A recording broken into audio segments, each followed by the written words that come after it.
Let's start, Scott, with the latest development. The CIA director traveling to Moscow. As we know, ever since Trump was elected, Russia's intelligence chief, Narishkin, had said back in January 2025 that he wanted to meet with Ratcliffe. Since then, there have been multiple phone calls between them throughout the war in Ukraine, and now we're seeing the head of the CIA actually go to Russia. The Kremlin just confirmed there was a meeting between John Ratcliffe and Russian intelligence officials, with Putin, according to what Putin himself reported, though notably there was no meeting between Trump and Ratcliffe beforehand. So, what's your read on this mission?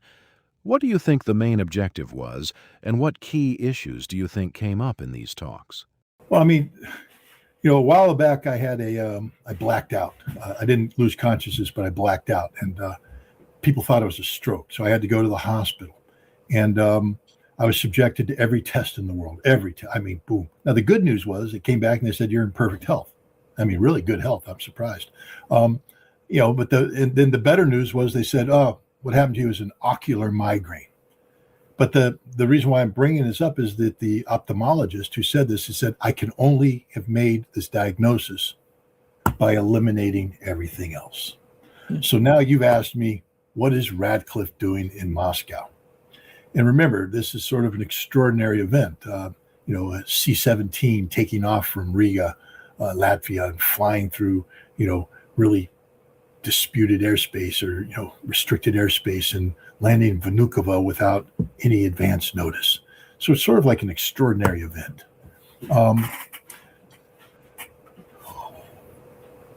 The CIA director does not issue ultimatums to heads of state. Understand that. It just doesn't happen. Okay. Heads of state don't meet foreign intelligence officers to receive ultimatums, at least not heads of state that matter. So all this talk, and you saw this in the Wall Street Journal, the New York Times, all this stuff about Ratcliffe was going to, issue an ultimatum to Russia. Don't mobilize.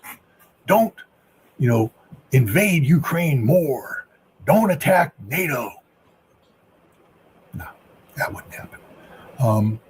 That's something that a Secretary of State would deliver. An ambassador would deliver that if they needed be. They have an ambassador in Russia. It's also a message that could be given to a Russian ambassador in the United States. Russia has a very senior ambassador in the United States. So all that stuff out the window. Two, we have Scott Bessent, because you see this ridiculous reporting coming out of Hormuz News about somehow, Ratcliffe briefed Narishkin on Bessent's Secretary of Treasury. So the CIA director is briefing the SVR on Treasury Department activity, the threat to sanction. And then apparently Narishkin felt so overwhelmed by what he heard that he called the Iranian intelligence head and briefed him on it. Then the Iranian intelligence head went ahead and briefed two sources that then talked about it in open press to the media. Now, you are smart enough to know that the Iranian intelligence service doesn't talk much about anything that it does. That's why they're pretty good at what they do. They don't talk. But not just that, they wouldn't talk about a protected conversation with the head of a foreign intelligence service. So let's say Narishkin did make that call. We're now asked to believe that the head of the Iranian intelligence service, or somebody near him, decided to put their life on the line to brief a story to the Hormuz News that wasn't a story, because it basically said nothing's going to happen. But it also means that the head of the SVR is going to betray a protected conversation with Narishkin, which is derived from a protected conversation with Ratcliffe. So all of these protected conversations are suddenly blown, so some minor news outlet can publish a story that means nothing, that says nothing. So we have to dismiss that too. So now we come down and say, well, we're starting to eliminate things. We're starting to realize what's going on here. Now we say, has Ratcliffe and Narishkin have connectivity in the past? The answer is yes, as you said.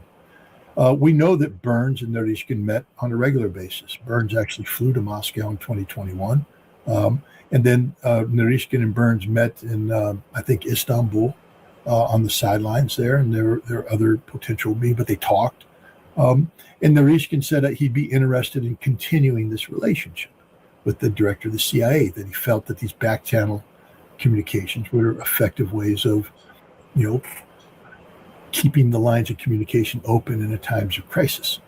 And there have been allegedly phone calls between the two men. So the idea that Radcliffe and Narishkin are meeting is not a foreign idea. It's there, but it would have to be something. So what's going on? Now we have to talk about Radcliffe. Who is Radcliffe? Radcliffe is the director of the CIA.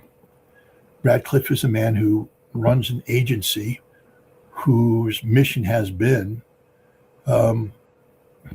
since Vladimir Putin came into office, to collapse the government of Vladimir Putin. That's the stated objective of the CIA. And we know that Radcliffe runs an organization that has in Moscow a Moscow station operating out of the U.S. Embassy that's fully staffed with highly trained CIA case officers who are actively seeking to recruit Russians to betray the Russian Federation. In the United States, we have an FBI that does the same thing. And we have evidence that over time, Russia has uncovered various plots to spy on it. High-profile arrests of CIA officials seeking to recruit Russians. Numerous examples of CIA officials named by Russia and made persona non grata because they were caught red-handed seeking to spy against Russia. We also have cases where CIA operatives, operating under deep cover, were arrested seeking to spy. Remember the gentleman who worked for the Wall Street Journal was arrested in Ekaterinburg. Everybody's, oh, he's a journalist. No, he's a spy. He worked for the CIA. Straight up. Everybody knows it. It's just the way it is. So that's that. Then we also know that the CIA has been at the forefront of preparing Ukraine for this conflict with Russia, even before this conflict became a conflict. We know that the CIA was working with Ukraine from 2015 up until 2022 to build upwards of 20 CIA stations along the border with Russia, actively spying. That the people responsible for this weren't analysts who were seeking to assess Russia, but paramilitary operatives seeking to destroy Russia. These are paramilitary operators who have experience in Afghanistan and Iraq. They're thugs, straight up thugs. They know nothing about Russia. They don't speak Russian. They don't want to speak Russian. They just want to kill Russians. That's all they want. And this goes back to the CIA experience in Afghanistan during the Cold War, where all the CIA wanted to do is kill Russians. The CIA people who did this didn't speak Russian. They didn't want to speak Russian. They didn't want to learn anything about Russian. They just wanted to kill Russians, paramilitary operatives. And so these paramilitary operatives, with their success, quote unquote, success in Iraq and Afghanistan, we now know it was failure. But at the time when they were killing a lot of people, they got promoted. And today they are the deputy director of operations of the CIA. They're people high up in the operations staff. And they're people that have crossed over into when you create a mission center, for instance, melding analytical capability with operational capability into a singularity, like the Russian Mission Center. The operatives, the paramilitary thugs who don't speak Russian, don't know anything about Russia, they run the thing. And so these are the people advising Radcliffe. And what are they doing?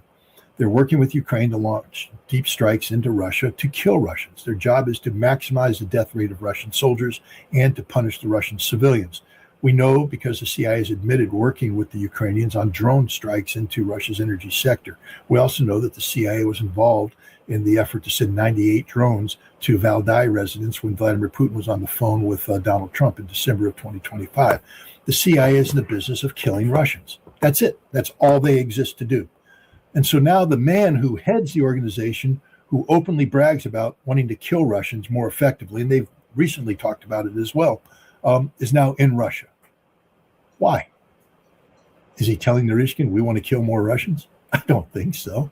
I don't think you fly into Moscow to say, we want to kill more Russians. I mean, that's a very short conversation. And by all accounts, he was on the ground for like 8 hours, and there were like 4 hours of meetings. I think actually the message from this man was, we want to stop killing Russians. And we want to find a way to stop killing Russians. And we need your help. because the normal passive diplomacy just haven't worked. I mean, Marco Rubio has no credibility. Marco Rubio is a straight up liar, and the Russians have called him out on it. It's very strange to have Secretary of State sit in on a meeting between Donald Trump and Vladimir Putin where a deal was made, where the Russians put a compromise on the table, and Donald Trump went, yeah, we can do it. That turned to Rubio, and Rubio said, yeah, we can act on that. And now Rubio is saying there was no such agreement. And Putin's like, I was there. There was an agreement. And so Marco Rubio is a liar. Can't be trusted. Won't be trusted ever again. The president's two special envoys, Kushner and Witkoff, Laurel and Hardy. I'm going to start calling them that. In fact, I think it's very effective. I was going to call them Beavis and Butthead, but they look more like Laurel and Hardy. So, this comedy duo has been flying in line to the Russians, blowing smoke up their derrieres, and the Russians got fed up with it. And they were supposed to go this month, in August, the end of this month. And the Russians have said, nah, we're not interested. So Laurel and Hardy are staying home. Kash Patel is supposed to be going there in October, middle of October, the head of the FBI, to have intelligence on intelligence talks. Something happened they can't wait until October, and it's of such importance that it can't be entrusted to Laurel and Hardy, Witkoff and Kushner. What is it? Well, so now where's the CIA heavily involved in? Ukraine. The CIA is the driver there. And the CIA now knows the truth. I mean, for instance, if the CIA is the one driving the Ukrainian drone war against Russia, which it is, the FP-1 drones we know are the CIA's tool of choice. But the FP-1 drone, we found out, is at the center of some controversy in Ukraine today. See, Firepoint, the company that manufactures this, people should dig into Firepoint a little bit more. Let me give you a hint. It didn't exist until 2022. And it was created by three people who know nothing about drones, nothing about defense industry, nothing about anything. One was a talent scout for Zelensky-related films when he was president. The other one was a location scout. He would go find the places where you're going to make the videos so the talent scout could recruit the actors who could do the videos. And the other person was a corrupt businessman who was thrown out of Russia by the FSB because of his corruption. These three people have a link to somebody named Timur Mindich. You might recognize that name. He's a man who's currently indicted in Ukraine for billions of dollars of fraud. He's run off to Israel, of all places, but he's still trying to buy a controlling stake in Firepoint, this company that these people created with $1.5 million and zero infrastructure. Today, it's a $6 billion company with massive infrastructure. How did they get that? It was gifted to them because it's all a scam, it's all a grift, it's all a fraud. But they created this drone, the FP-1 drone, which actually designed by the British, and they sold it to the Ukrainian government at $55,000 per copy. The drone costs a little less than $5,000 to make. And in fact, there was a competing company that was going to sell the same kind of drone to the Ukrainian government for $5,000. But Fedorov, the people before him went with the FP-1 drone, FP-2 drone. Fedorov, when he became defense minister in January, is part of this. He's friendly with Mindich, by the way. It's all there. And Fedorov said, we're going to divert 60% of the drone budget to Firepoint. So Firepoint's going to become the major producer of drones. And the big purchase item was FP-1 drones and Flamingos, FP-5s. Of course, they've got FP9 that they're working on and FP7, the Air Interceptor, all these projects. But it's all a grift, a giant grift. But he did something worse. Fedorov, in order to pump up the profit margin for Firepoint, not just put 60% of the business to Firepoint, but diverted $27 billion. They're earmarked for the second half of Ukraine, for the totality of Ukraine's defense spending.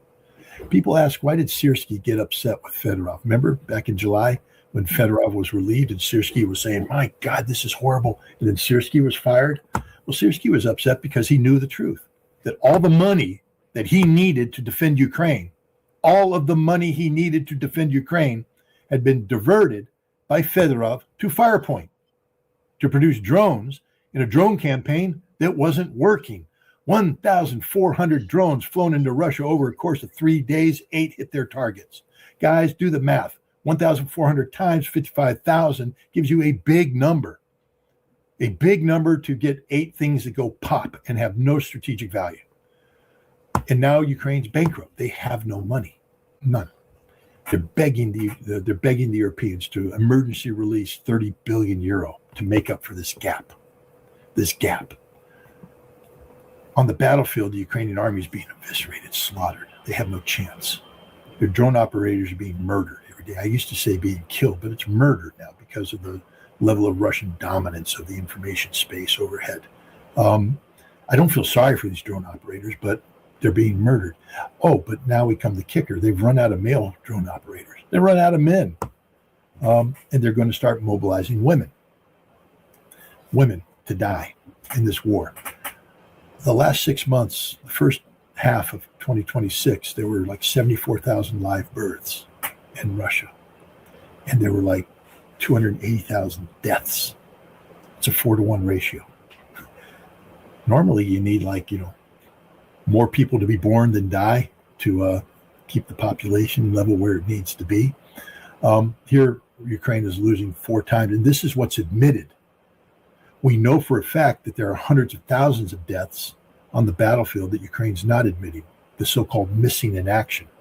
Abandoned bodies. We have the Russians recovering the corpses still in Kursk area of the 70 to 80,000 Ukrainians that were butchered there by the Russian army after they invaded Russia. So there's hundreds of thousands of Ukrainians who aren't accounted for. So the ratio is actually closer to 8-to-1. For every Ukrainian born, 8 are dying. This is how you erase a nation state. And the CIA is good enough at math that they can figure that one out. And now they're taking the only thing that can create new Ukrainians, Ukrainian women who give birth, and they're going to kill them. They're going to murder them all. They're going to put them in the front line, and they're all going to die. And then Ukraine as a nation not just is defeated, but becomes extinct. This is an extinction level event that's about to take place. And the United States is at the forefront of being responsible for this extinction. Not only that, but Europe is on the verge of collapse across the board. Even Germany, as Merz attempts to revive the Fourth Reich, has to admit that his economy is collapsing. They're bleeding 300 to 600 jobs a day. And they can't build new jobs because they can't afford the energy. And he admits this, and yet they want to somehow spend 800 billion euro to rebuild a German army that isn't going to be rebuilt, because when they sent out the notices to over 300,000 Germans of military age between 17 and I forget 34 or 28 or something of that nature, they got 253 positive responses. So you want to build an army of 800,000 or 400,000, I'm sorry, and you got 253 responses. That means that in order to build it, you have to have a draft, and the Germans just simply won't go for conscription, especially now that Alternative for Deutschland is sort of running away at the polls right now. So Germany's in collapse. France, Macron is gone on April 18th. The nightmare will end. Well, maybe a new nightmare begins, because we don't know how Marine Le Pen is going to govern. I'm not French, so I really don't care. But what I do care about is what her foreign policy will be, and apparently it's going to be very anti-NATO. Macron, who has talked about sending Rafale fighter aircraft to Finland armed with nuclear weapons to confront Russia, she'll bring those fighter aircraft back. The Northwoods Agreement between France and England, coming up with a unified nuclear deterrence posture, will be terminated. France will not link itself to the United Kingdom anymore. So France is a self-sovereign. Andy Burnham is just an embarrassment. He's sitting there, making pronouncements and all this stuff that England can't deliver on. Everybody's like, British drones, British drones, British drones, British drones. Forget about it. It's not a threat. Could they provide a couple drones that make their way through and go boom on a couple places? Yeah. But as long as they don't blow up the Kremlin or the Bolshoi Theater, it's not going to change. Russia's winning this war, and Russia's not going to disrupt this. So, the CIA director is looking at Europe saying, this is in free fall. We're not in control. And the CIA director is also getting the briefing on the global threat and realizing that, while Secretary Bessent is talking about isolating Iran, it's Iran that will be sitting in on the Shanghai Cooperation Organization meeting summit in Kyrgyzstan at the end of this month, early September. And it's Iran who will be sitting in on the BRICS summit on September 12th and 13th in Beijing, surrounded by the world that matters, including the world's largest economy, China, which will not blink on this.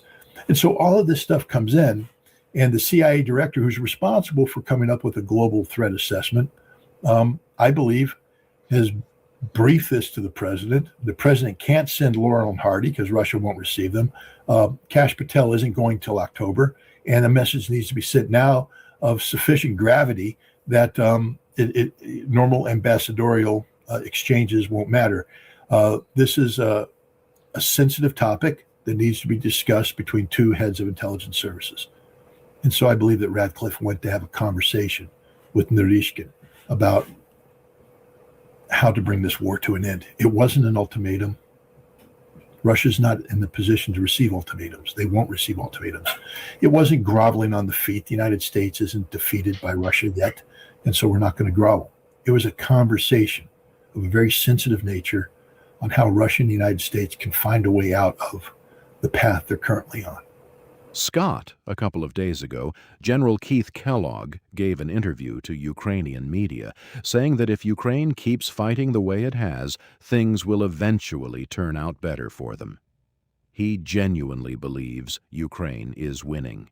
And I think when someone like Kellogg is put forward to say this, it signals that Ukraine's leadership, whatever we want to call it, intends to keep pushing this fight forward.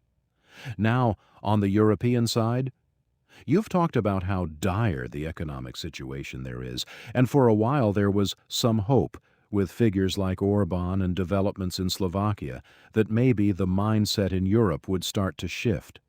But just today, the new leadership in Hungary came out saying Russia is the main threat to their security and sovereignty. So instead of Europe becoming less hostile toward Russia, it actually seems to be getting more radicalized. And I think that's the real challenge for the United States, figuring out how to deal with a Europe that keeps doubling down instead of backing off. Yeah, but doubling down, I mean, Nima, I can go to Las Vegas. I've been to Las Vegas, you know. I used to like it until I realized what it was. And it basically was a giant vacuum cleaner taking all of my money. And the notion that I was going to go in there and keep rolling the right number became obviously.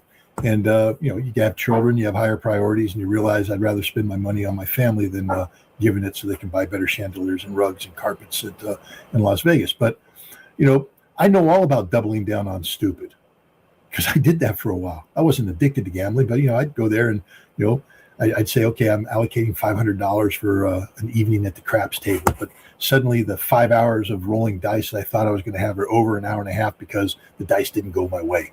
So I went to the ATM machine and pulled out another 500, believing that I could easily just put it down there, win my money back, walk away, and call it quits. But no, that money went away too. But every time I went to the ATM machine, I was convinced that things were going to turn my way. No. So we have to be careful about people talking about what's going on, because literally when we talk about Ukraine, it's a giant casino. It's a giant casino, and all the money is you're asked to invest money to gamble on Ukraine. It's a good bet. I mean, and again, Keith Kellogg, if you just keep doing what you've been doing, even though it has been working, it's going to work and everything's going to be okay. Right about the time my bank account goes to zero and I put the last $500 worth of chips on the table, thinking if I just win this bet, everything's going to be okay. But the casino didn't get built by making my dreams come true. It got built by quashing my dreams. And the same thing with all this. You talk about Hungary. What do you think Viktor Orban was in power 16 years? Yeah. How long do you think Magyar is going to be? Because he hasn't solved a single freaking problem. He's not going to solve a problem, because the problem that he needs to solve is an energy-related problem. The energy only comes from Russia. There are no alternatives to that. So he can sit there and say all he wants. Understand that he's on the losing side of the equation now. The Hungarian people bought into the same manipulation of their electoral process that Romania bought into, that Bulgaria bought into. The people know the truth. The people know what matters. But when you have the European Union come in and outlaw opposition and then flood money in, again, money is the greatest narcotic. You flood money in and put money into people's pockets, they're going to tell you what they're going to do, what you need them to do. That's just the sad reality of human nature. So Hungary is not a reflection on the deep-seated feeling of the Hungarian people that Russia is the enemy. Not at all. What you're seeing is a politicized, verbiage coming out of the mouth of a man who has sold his soul to the European Union, a non-existent entity that's collapsing as we speak. The addicts, the people addicted to the Ukrainian casino, they're doubling down. There's no doubt about it. They have no other choice. They're too far in. They can't walk away. They can't explain to their wife why there's no more money in the ATM. They've got to try and win. They're not going to. It's pathetic. So Europe is going nowhere. What is Europe? I mean, if you can articulate one thing of substance Europe is doing, substance. I'm not talking about hot air. I'm talking about substance. Give me something substantive. And please don't talk about drones, because that's not substantive. That's a facade. Substantive is armored divisions. Substantive is aircraft wings. Substantive is, artillery. If you're going to say, they're just giving them some more drones to go pop, that's nothing. That's not a solution. You could take $27 billion, redivert it to drone manufacturing, and surge drones into Russia at a rate of 1,400 every 3 days. But when all but 8 get shot down, please don't tell me that's something substantive. It's not. It's propaganda. Burning down Wildberry's warehouses is not a victory. I don't care, Stump. Is that his name, Stump? Stump, the Finnish president? Stump. Whoever he is, you know who I'm talking about. The guy who just went to, but he's like, every Wildberry's, warehouse that's burned up is 10% of the Russian economy. Really? No, it's not. But this is the kind of fiction, fantasy-based fiction these people work on, as if they're doing something.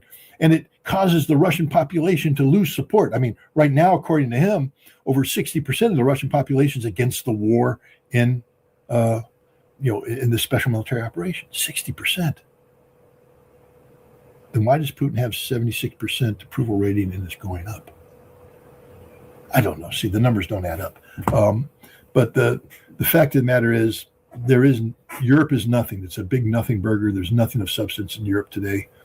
And Russia knows this. This is why Russia's just going to ride out all the provocations that are taking place, which is, again, why I don't buy into the Wall Street Journal's narrative, which is part of the, information warfare taking place, that U.S. intelligence picked up on Russia trying to mobilize, 300 to 500,000 men after the election. I mean, hey, man, if it happens, I'll eat my shoe live on TV. Who knows what's going to happen? But there's no evidence of this, and the Russian government has gone out of its way to say that's not happening. It's not needed. And the fact is, it isn't needed. They are meeting their manpower requirements through their existing recruitment. It's actually getting better. One of the unintended consequences, I guess, of the drone war unleashed by Zelensky is that people who were otherwise avoiding military service are saying, screw it, this thing got to come to an end, and they're signing up. St. Petersburg, sort of home of the liberal elite of Russia. The St. Petersburg people like to say we're better than the rest, we're smarter, we're more cultured than those Muscovites. We've got really good theaters here. They just got the Bolshoi, and that's just all for show. But we got deep-seated culture. We're really good. We got the museums. We got it all.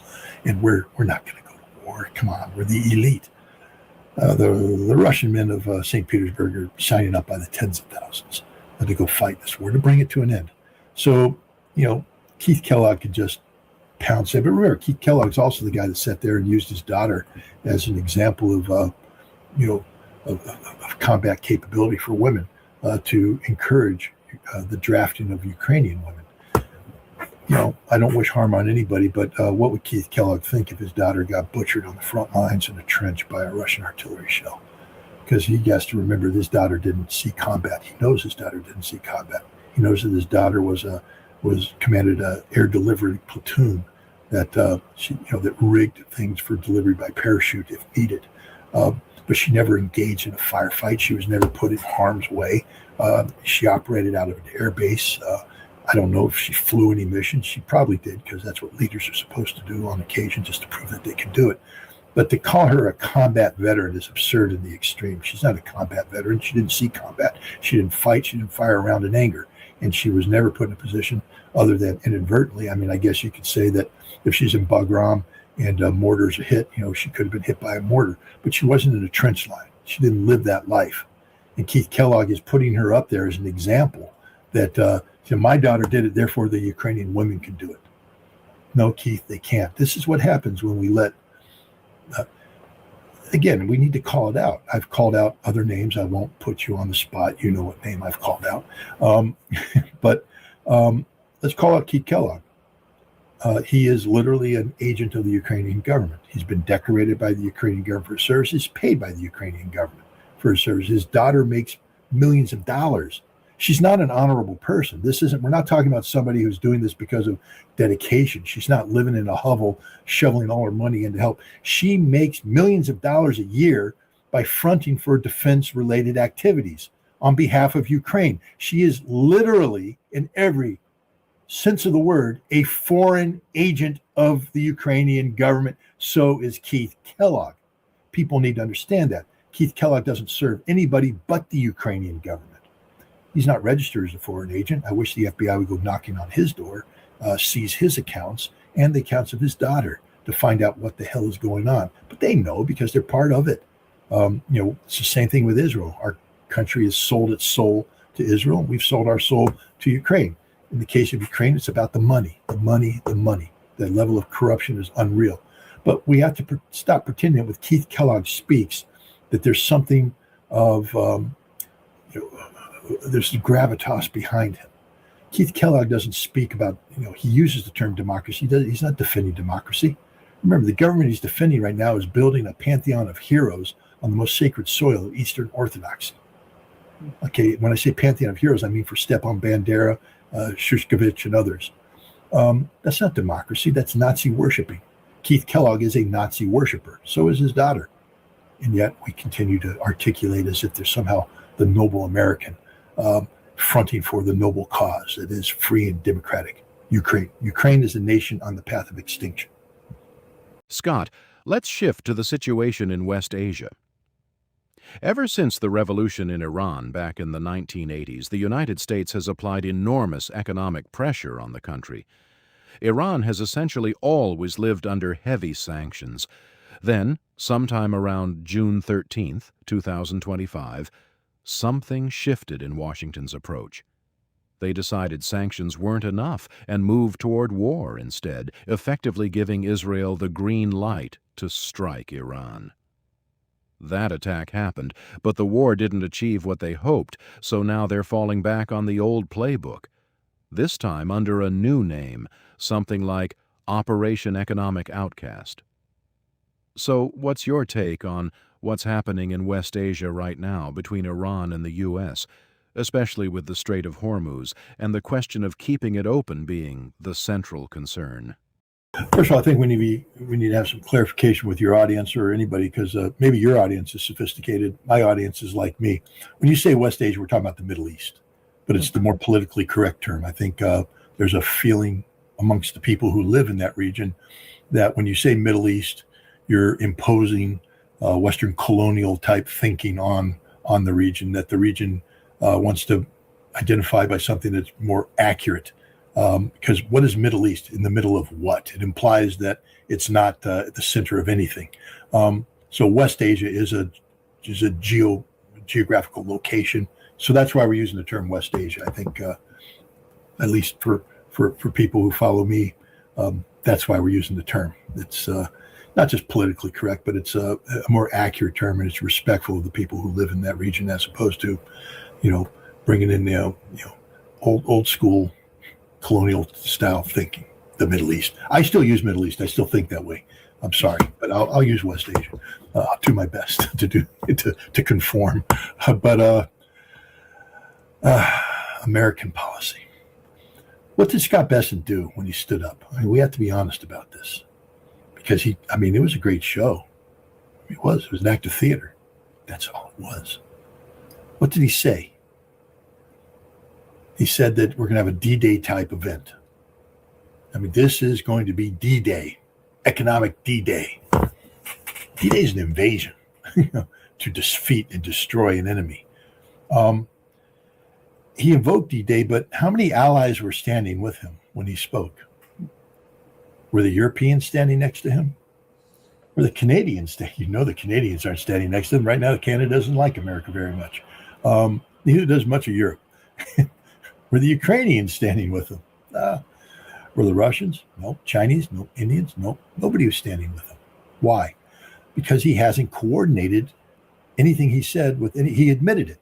We are now going to go out and rally support for this thing.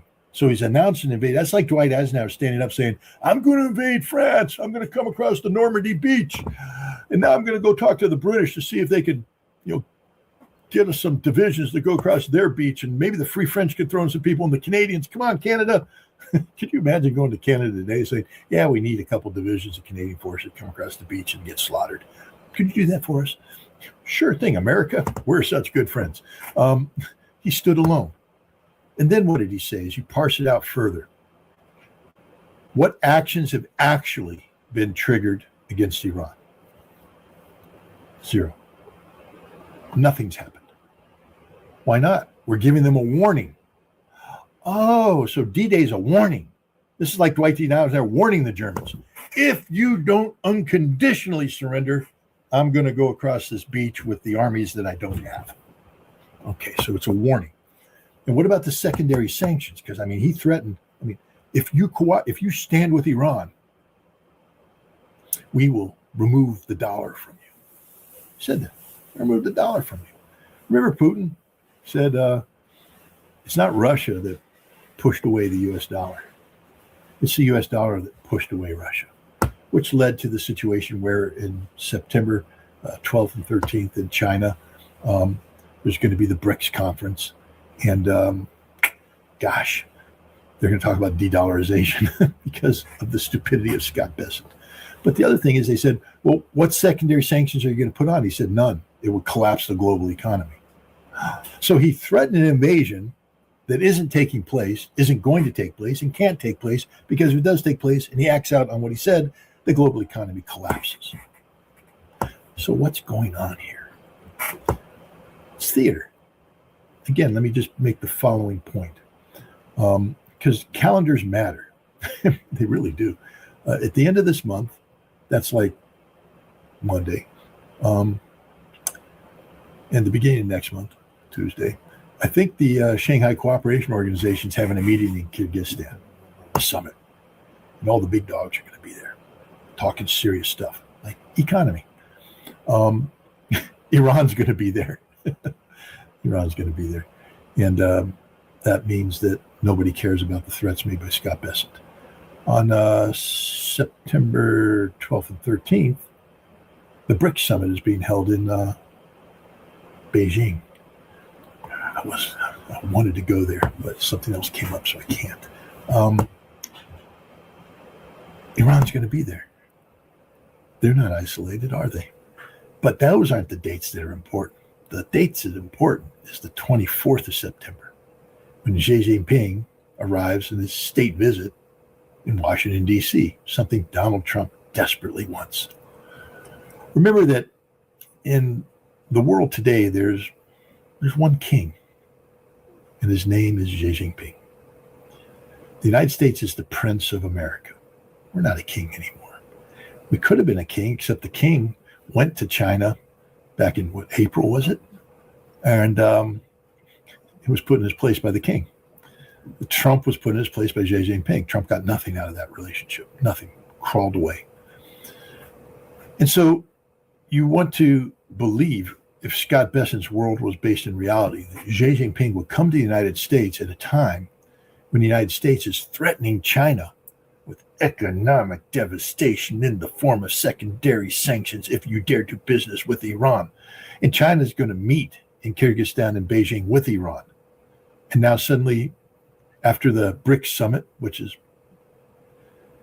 in Beijing, no, I'm sorry, BRICS is in, did I say Beijing or is it New Delhi?